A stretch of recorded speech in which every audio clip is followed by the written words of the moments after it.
The views expressed on the Nova Society are those of the panelists and guests and do not necessarily reflect the views or opinions of the Phoenix Research Institute or any institution which any panel member is associated. Welcome back to the Nova Society, the space where dialogue deepens understanding and civic responsibility comes to life.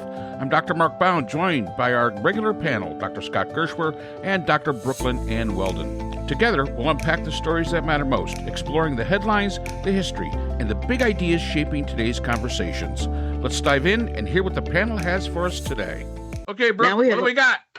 Yes, we have a question from Linda, who lives in Newport News, Virginia. And Linda asks, it's being reported that the G20, which the U.S. is a part of, is going to meet in Africa soon. Trump, in his usual buffoon way, says the U.S. will not attend and even insulted the leader of the summit. Trump's claiming that in South Africa, whites are being killed and their homes and property stolen.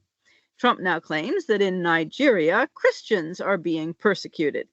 These countries deny all of this. All these personal attacks and Trump's refusal to attend the G20 are pushing Africa into the arms of China. What do you guys think? Is there somewhere a reasonable, coherent plan? I doubt it, and I doubt there's any plan, but we'll see what Mark and Scott have to say. That's an easy one. The answer is no. And many of the support that Trump has now is a rapper addressed the UN, basically claiming that these claims were true. I found it very amazing. I was kind of disappointed in the president of South Africa when Trump was making this claim that, South African whites were being, their land was being taken and they were being killed and this, that, and the other. And the South African president was sitting there in the Oval Office and didn't speak up and say, that's the biggest line of bullshit I've ever heard. I know it's not diplomacy, but that's what he should have done. He should have just nipped it right in the bud right then and there and been over. There was like a lot of looks like, I don't know what the heck you're talking about. But yeah, is there a coherent plan? No. I will say this. If there's a coherent plan, all this does, the G20, is push the rest of those members of those other 18 members right into the arms of China. Because China's looking at Africa and saying, wow, there's resources, there's markets there, there's opportunity there.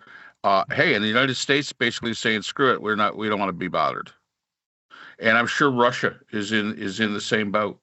They're looking to say, wow, get the big dog out of the way. And if that's the case, if our economy hasn't been hurt enough, well, it's about to get hurt even worse, because that really is. Africa is one of those places with really untapped resources and untapped opportunity, not to exploit, but to partner with, that really could help not only the people of Africa, but the people of the United States as well. And he just seems to think that they're just some, how did he put it? Third world shithole country or whatever. And you can't do that. Scott's thinking. I'm trying to wonder where to start with this, because, okay, is there a plan? Let's start with that. Is there a plan? Is there a policy? No, there's no policy. No. Trump really flies by the seat of his pants more than anybody else that we've ever seen. Somebody could put a worm in his ear and he will react to that with all his strength without checking whether it's even true or not first. And certainly the various ideas that he has about what's going on in Africa and Nigeria. Now, Nigeria is a country that is fighting against the Shabab or whatever it is, the terrorist groups that are killing Christians or targeting anybody but themselves, basically, which would include, by the way, other Muslims who aren't Muslim enough for them. We've seen this story before, but Trump is kind of making it as if Nigeria is all for that when Nigeria is actually fighting against it. And then the same thing with South Africa. Are there problems with the races in South Africa? Yeah, there are. No doubt about it. Is it the publicly stated policy of the South African government to do that? No, certainly not. And, you know, to not attend the G20 because of those two things is just weak. It's just, I don't know another word for it. It's just weak. And it allows, yes, China and Russia to apply their, their leadership skills to countries in the top 20 economies in the world that want that kind of leadership that the United States used to provide. And we're not doing it anymore. It's, the costs have to be so much greater than the advantage of taking some kind of bizarre stand against something that's not necessarily even happening. And what we're seeing instead is that, we know BRICS, right? Brazil, Russia, India, China, and South Africa is a kind of rising up as a antidote or an opposition to what we would call the West, right? Which is the United States and the EU, basically, other allies maybe, as well, like South Korea, Japan.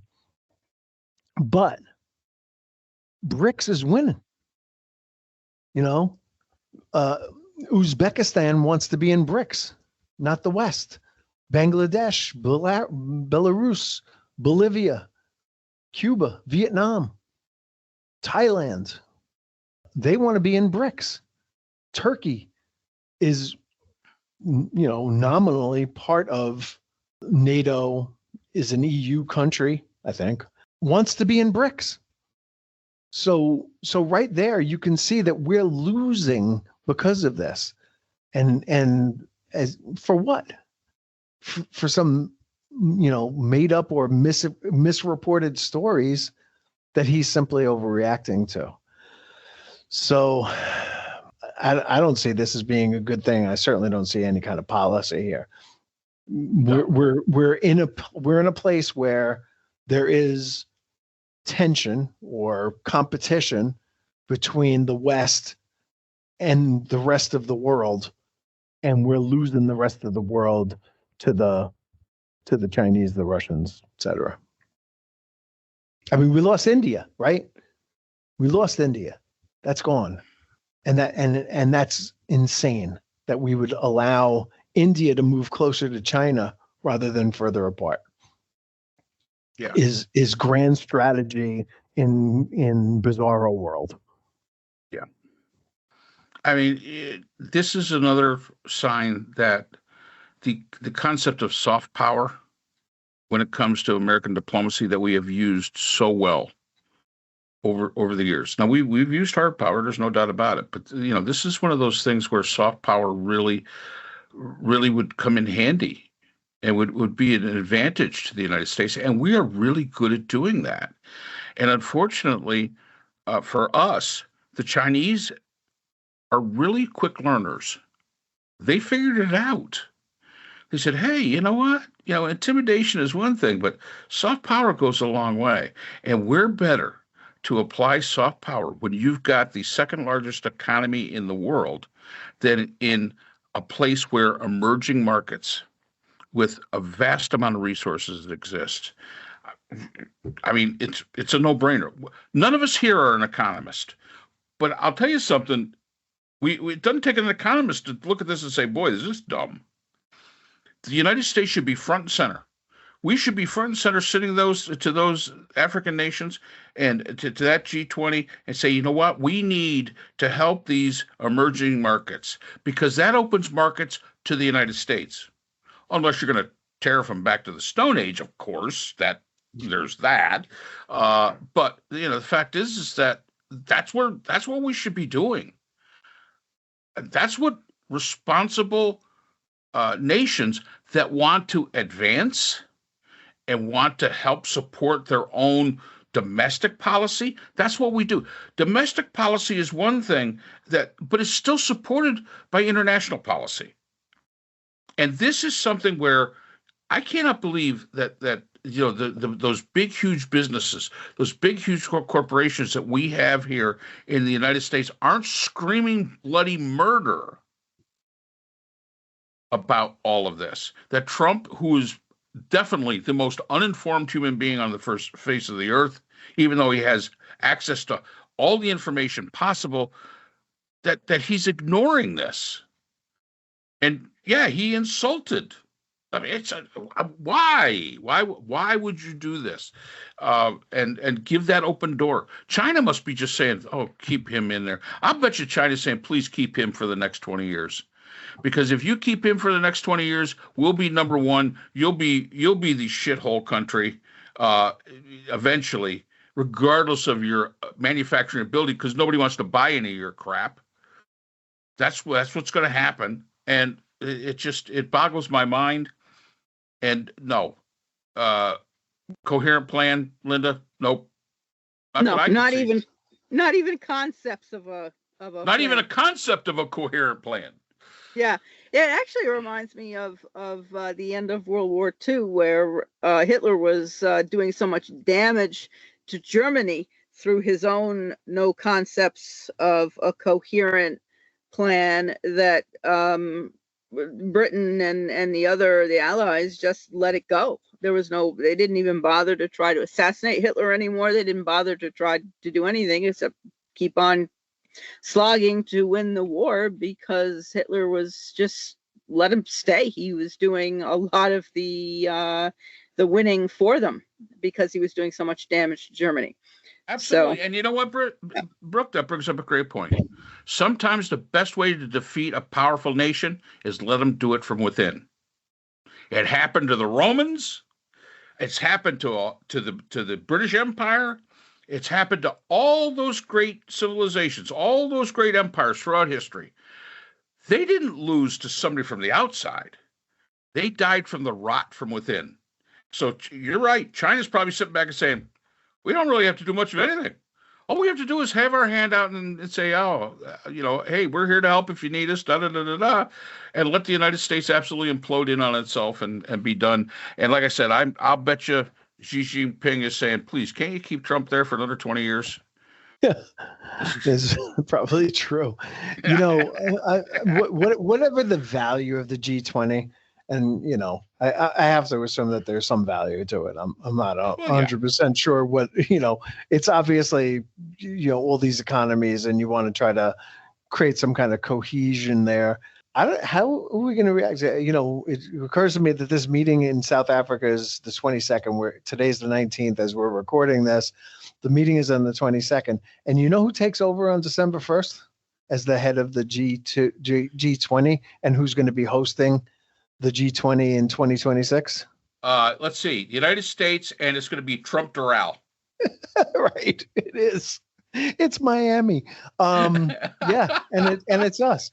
So how many of the G20 are going to say, we don't want to go to, we don't want to go to Trump? And he's undermining the G20 at a time when we're about to take over the leadership of the G20 for a year. If that makes sense to you, anybody out there, please let us know, because it doesn't make any kind of sense to me. This was South Africa's year. Next year is our year. We're boycotting. It's going to be ours next year. So I don't know how that's all going to play out, but it can't be easy. It can't be. It's got to be bad business. I mean, the fact is that, again, I have a problem with him hosting it at his golf course. There's got to be a law, because he's going to enrich himself by having those people here. So this great businessman who was able to bankrupt 6 casinos decides that before he's going to have this huge thing at his golf resort in Miami next year, let's basically thumb our nose to him the year before. And because they're all still going to come. Maybe they will. If I'm some of them, I'm going to be saying, nah, not so much. And as you mentioned the bankrupting casinos, we're also losing the trade war, right? Oh, absolutely. So Trump got us into a trade war. We're losing that trade war. And one of the reasons we're losing the trade war is because China threatened to take away our ability to get to their rare earth minerals, right? Well, the other place on Earth that has rare earth minerals is Africa. And we're not going to Africa at a point where we want, and we're actually paying, by the way, for a corridor to go through the interior of Africa to the eastern shore, or the western, I guess it's the western shore in Africa, so that they can offload, we can offload their minerals and ship them here to the United States. Well, like, if we're not even willing to go there, if we're not willing to play, if we're boycotting them when the continent of Africa finally gets a G2 leader, a G20 leader, I don't know. I mean, it can't be good business. It just can't be. Yeah, I mean, I don't even think Walmart does business like that, and they bully everybody. Okay. Yep. And in the meantime, Canada has been busy trading with, they've got a new Canada-Africa strategy and African Continental Free Trade Area in this year. And they're facilitating the exchange of liquefied gas for wine and critical minerals infrastructure and all kinds of stuff happening between Canada and Africa, because Mark Carney knows what he's doing. So, yeah, I mean, regardless of how one looks at it, the United States is being really left behind. And I don't know, people say, well, America first, America first. Mark Carney says that he's learned a lot from Trump.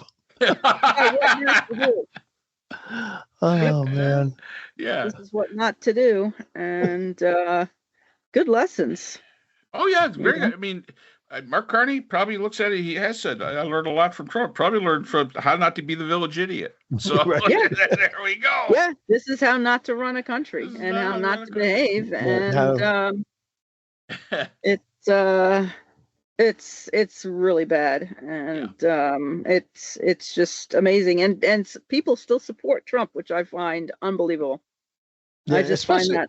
Speaking of trade, especially taking the tariffs off of Switzerland after receiving some kind of clock from Rolex and a big gold bar with his initials in it, or the 45 and 47 in the gold bar, and all of a sudden the tariffs on Switzerland go down from 39% to 15%. Yep. I mean, the corruption is just so out in the open. I don't know. It should be disturbing. It feels disturbing to me. It is, Right. and Congress Trump should not be where he is. Obviously, he's not fit for office. So, Good question. thank you, Linda. Excellent question. And next year, when the United States is hosting the G20, we'll see. Maybe nobody will come, and that would probably be a good idea, I think, for the rest of the G20 just not to show up here. So we'll see what happens next year. But thank you for the question. Generated a very good conversation. And that's all the time we have for today's episode. The Nova Society is a production of Nova Society Media, a division of the Phoenix Research Institute. We want to thank our production partners, Buzzsprout, who hosts the Nova Society, Audacity, our editing team, Apple Podcasts, the largest source of podcast and music online, Spotify, the most popular platform for the Nova Society, and iHeartRadio, your destination for all things music and podcasting. The Nova Society is available on all of these and other quality platforms listed in our description. And most importantly, we want to thank you, our listeners. Without your support, the Nova Society could not be possible. If you haven't already, please consider subscribing on the platform of your choice. It's easy, it's free, and helps our channel grow. For questions or comments, you can reach us at nova.society.podcast@gmail.com. So on behalf of Dr. Brooklyn Ann Weldon, Dr. Scott Gershworth, and all of our production partners here at the Nova Society, I'm Dr. Mark Bound. Remember, the true power of society is knowledge. Thank you for listening, and we hope to see you again next time. We'd like to thank our sponsor for this episode, the Phoenix Research Group, an independent research consortium dedicated to providing solutions to social and political issues for NGOs and international government agencies. Through multidisciplinary, nonpartisan, and unbiased research, the Phoenix Research Group advances understanding and practical strategies for complex challenges. The Phoenix Research Group is a division of the Phoenix Research Institute, the producer of the Nova Society podcast.